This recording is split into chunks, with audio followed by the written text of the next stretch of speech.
All right, let's talk about what is edible landscaping or what is foodscaping. Now, when I'm talking to people about foodscaping, a lot of times it means either raised bed gardening, which is done kind of in a more professional, aesthetically pleasing way, or perennial edible gardening.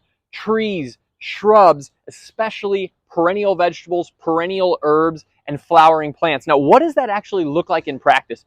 Here is kind of an example. I want to walk you through what is edible landscaping in a little bit of a microcosm here. So we've got things like this is sea kale, a perennial kale plant. We've got things, a mixed in ornamental. We've got peonies that are finishing their time here. We've got a self-seeding field pennycress, which is a biennial that produces brassica-like edible leaves.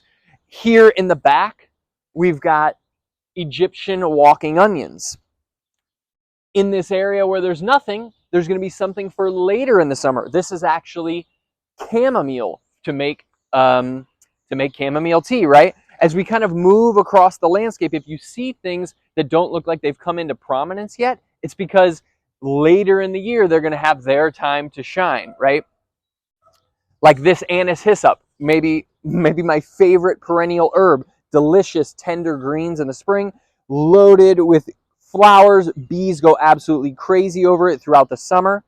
Then we've got this yellow flowering plant. This is scorzonera, a perennial green that is in the carrot family, and these are delicious perennial greens. We've got Welsh onion. How gorgeous are you, Welsh onion, with these beautiful kind of upright allium-like flower stalks. For later in the year, we've got this bronze fennel mixed in.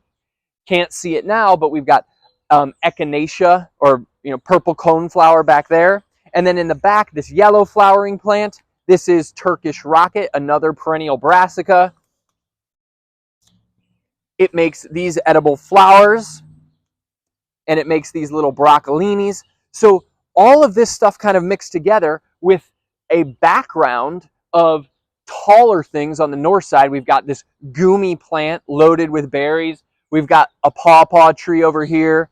We've got this dwarf Girardi mulberry. So all of these things planted together, I think they're beautiful. Hopefully you do too. And you can kind of see, like, what is this edible landscaping thing all about?